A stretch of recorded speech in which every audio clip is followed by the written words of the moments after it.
Welcome to today's deep dive. Today, we are looking at a piece of source material sent in by you, the listener, that completely shatters this delusion of time management. And the most incredible part, Yeah, the text is exactly 10 words long. 10 words. That's it. That's it. It consists of a title and two short sentences. It's titled, The Sovereign Mandate of Time. And it reads, Time will pass anyway, use it or lose it. Wow. You know, when you encounter a distillation of thought this pure, there is absolutely nowhere for the author or the reader to hide. No, there really isn't. Our goal today isn't just to recite these 10 words, obviously, but to explore the underlying psychological and philosophical mechanisms behind them. We need to look at exactly why our brains fall into the trap of trying to control time, and how accepting the premise of this really brief text requires a fundamental shift in our daily operational baseline. Okay, let's unpack this. Because on the surface, it sounds like a simple proverb you might see stitched on a pillow, right? Right, like a cross stitch. Exactly. But when you start pulling at the conceptual threads here, it forces a massive confrontation with how we actually perceive our own existence. Let's start with the framing before we even get to the sentences, the title. The sovereign mandate of time. Yes, the sovereign mandate of time. That phrasing establishes an absolute, inescapable power dynamic. But I have to push back on this right away, because giving up our sense of control contradicts our entire modern operating system. Oh, totally. We are deeply conditioned to view time through a capitalistic lens. We spend it, we invest it, we budget it. Society literally rewards us for managing our time well. It does. The people who optimize their schedules build companies and achieve their goals.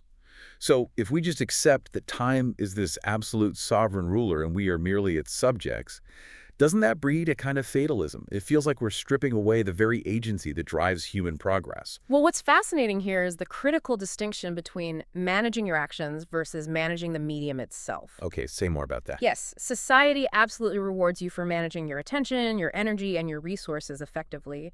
But the delusion is thinking you are managing the clock. Ah, I see. A sovereign mandate didn't care about your personal supply chain or your daily planner. It dictates the environment you operate within. Think about gravity. Gravity. Yeah. You don't manage gravity. You don't try to negotiate with it or optimize it. Right. You build airplanes that respect its unyielding rules. By framing time as a sovereign mandate, the text is demanding that we recognize the inescapable environment we live in, rather than pretending we can, negotiate the rotation of the Earth. Oh, wow. That is a phenomenal distinction. We are constantly confusing our movement through the environment with control over the environment itself. Exactly. And if we connect this to the bigger picture of modern anxiety, that chronic underlying stress of not having enough time usually stems from this exact false sense of leverage. Because we think we should be in charge. Precisely. We become stressed because we subconsciously believe we should be able to stretch an hour to fit our needs, and we're failing at it. When you accept the mandate, you stop fighting the environment. You stop trying to negotiate with a non-negotiable force. So it's actually freeing. It is. The psychological relief comes from realizing you aren't failing to manage time. You're just failing to accept the terms of reality. Okay, so the stress isn't necessarily the lack of time. It's the expectation of control violently colliding with reality. That's a great way to put it. Which logically brings us to the first actual line of the text, and arguably the most confronting part of the whole concept. Time will pass anyway. Anyway. Yeah, that word anyway is doing an enormous amount of heavy lifting there. It exposes a really weird flaw in human psychology, I think. Our tendency to use indecision as a defensive bunker. This is one of the most common cognitive traps we fall into.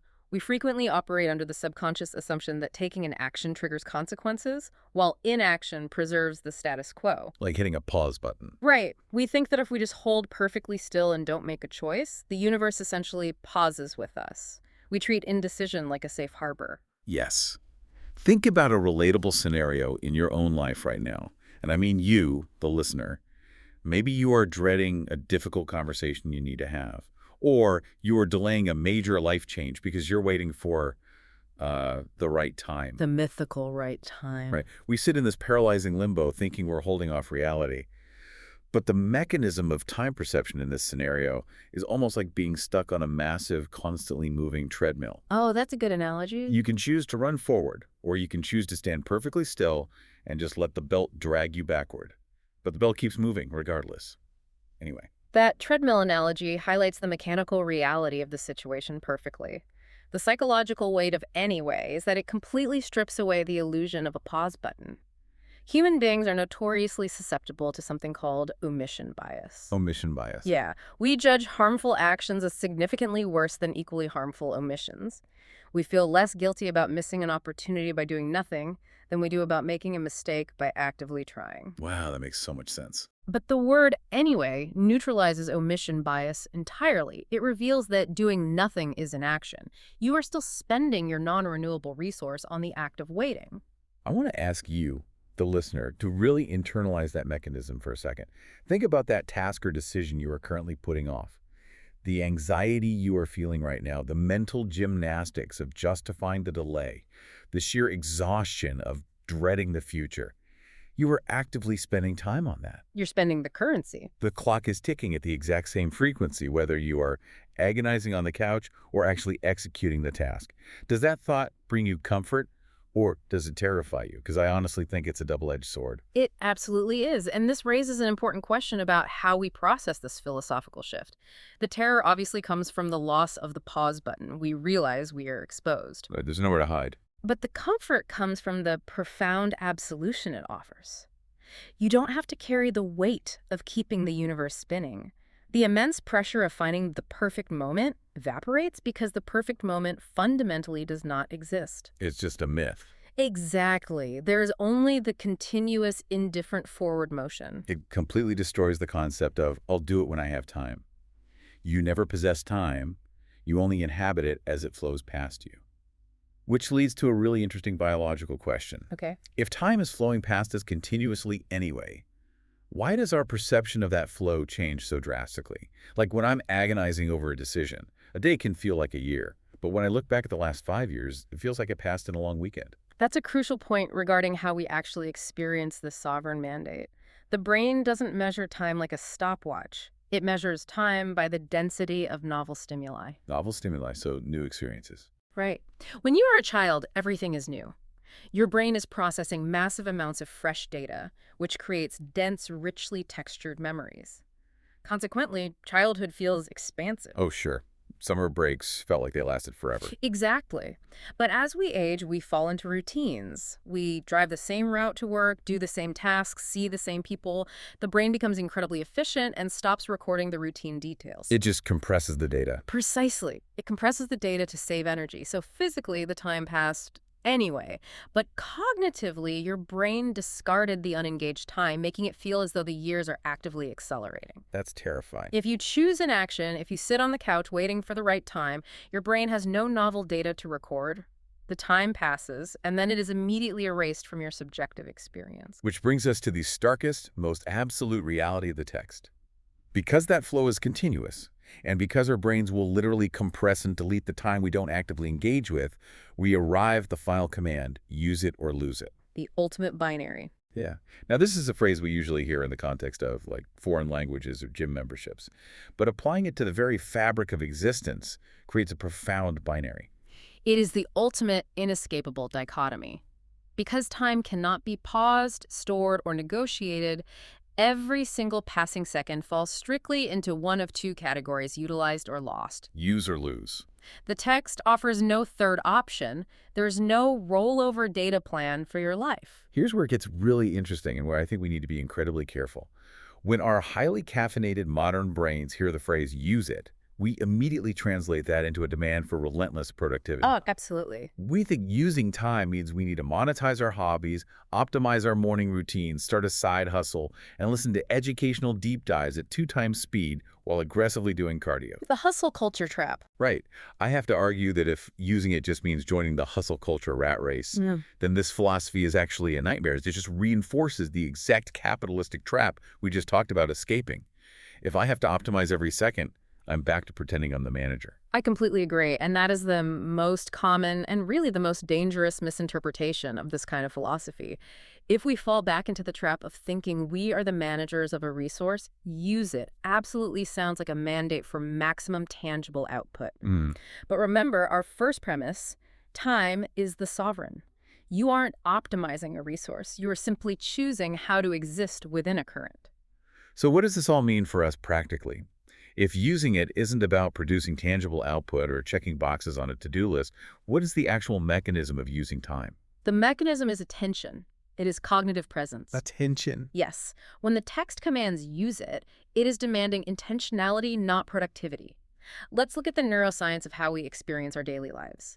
Have you ever noticed how a routine commute to work can completely disappear from your memory? Oh my gosh, yes. You pull your car into the parking lot, put in mark, and suddenly realize you have zero recollection of the last 20 minutes. Oh, absolutely. Yeah. It's a deeply unsettling feeling.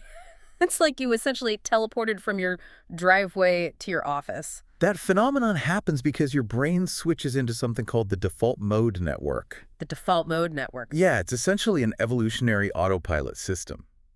When your environment is highly predictable and safe, like a route you've driven 100 times, your brain conserves metabolic energy by checking out of the present moment. So it literally goes on autopilot. Exactly.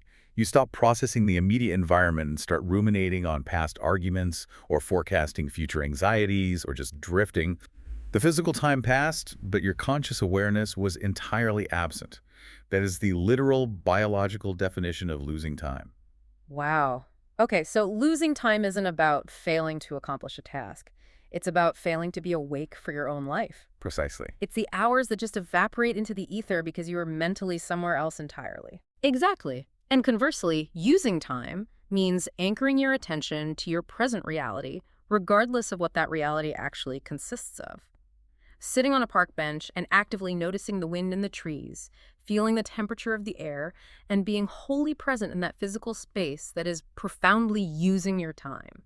Let me push back on that definition of attention for a moment, because applying this level of intentionality sounds beautiful in theory, but it's incredibly difficult in our modern reality. It is. Our entire technological environment is specifically engineered to hijack that attention. Yeah. When I'm scrolling on my phone for an hour looking at social media or watching videos, I'm technically paying attention to something, right? Well, My eyes are focused on the screen. The data is entering my brain. Am I using my time or losing it in that scenario? that's a crucial distinction we need to make. We have to differentiate between directed attention and captured attention. Directed versus capture. Right. The algorithms behind those feeds are specifically designed to induce a trance-like state. It is a passive consumption where your intentionality is essentially bypassed. You aren't choosing to direct your focus. The interface is capturing and holding it hostage. Oh, I see. When you finally look up after an hour of scrolling and feel that strange sense of emptiness, that classic "where did the time go" feeling, that is your cognitive system recognizing that the time was lost. It passed anyway, but your agency was hijacked. It's the difference between eating a meal you carefully prepared and mindlessly eating a bag of chips while staring at a blank wall. That's a perfect way to look at it. Both involve consuming calories, and both involve the physical act of eating. But only one involves actual participation. The other is just a biological reflex. That analogy captures the mechanism perfectly. The sovereign mandate isn't punishing you for relaxing, it's warning you against sleepwalking. If time is going to pass regardless of your input, the only true tragedy is letting the current carry you from the cradle to the grave without ever looking around to see the river. Which brings up the concept of rest, because I think a lot of people feel immense guilt when they aren't being active. Yeah. If I decide to spend a Sunday afternoon taking a nap or just laying on the floor staring at the ceiling, am I losing that time? Not if it's intentional. Intentional rest is a vital and valid use of time. Okay, good. That's a relief. If you say, I am exhausted and I am choosing to dedicate the next 2 hours to restorative sleep, you are actively participating in that decision. You are using the time to heal your body. Losing time, again, is the absence of that intention. So doom scrolling in bed isn't resting. Right. It's intending to read a book, but instead spending 3 hours in a state of low-level anxiety while swiping on a screen and then wondering why you feel so drained. Which really shines a harsh light on how much of our lives we willingly surrender to that default mode network. We have this tendency to treat the present moment as just a mildly inconvenient waiting room for the future. We endure the present to get to the weekend. We endure the week to get to the vacation. We endure our careers to get to retirement. And all the while, we are mentally checking out, and the sovereign is quietly extracting its toll. We treat the present as an obstacle rather than a destination. And the irony is, the future we are constantly waiting for will eventually arrive, But when it does, it will simply be another present moment that we will likely ignore because we'll be waiting for the next one. This is exactly why those 10 words from our source text are so much heavier and more demanding than they initially appear. They systematically dismantle the psychological coping mechanisms we use to avoid reality. They really do. Let's trace the journey we've just been on. We started by realizing that our obsession with time management is largely a delusion. We had to surrender our managerial complex and admit that time is not a handful of currency we can save. It is an absolute sovereign ruler. Its passage is entirely out of our hands. From there, we explored how the word anyway neutralizes our tendency to use indecision as a shield. We looked at the mechanics of omission bias and realized that doing nothing is still a continuous, active consumption of the present moment. The treadmill never stops. And finally, we fundamentally redefined the binary of use it or lose it. We stripped away the capitalistic demand for endless productivity and replaced it with a cognitive demand for attention. Right. Using it is simply the act of directed intentionality. It's the difference between being an active participant in your reality versus a hostage to your autopilot. The ultimate takeaway here is a profound shift in how we measure a life well lived. You cannot negotiate the terms of your existence. You can only choose the quality of your presence within it. Which brings us right back to you, the listener. Think about your immediate reality right now. Think about the last 15 minutes or so. We've been exploring these concepts, but physically, what were you doing? Yeah, what's around you right now? Maybe you're driving your car, maybe you're doing the dishes, or maybe you're just sitting in a chair listening to our voices. For the duration of this deep dive, time passed. Anyway, you didn't pause it, and you absolutely cannot get it back. It is gone. It's gone. So, the question is, how are you going to step into the next hour of your day? Are you going to let the algorithm of your daily routine drag you along in the default mode network, or are you going to actively inhabit the friction and the beauty of the present moment? It's a choice you have to make continuously, minute by minute, hour by hour. It really is. So I want to leave you with one final thought to mull over today.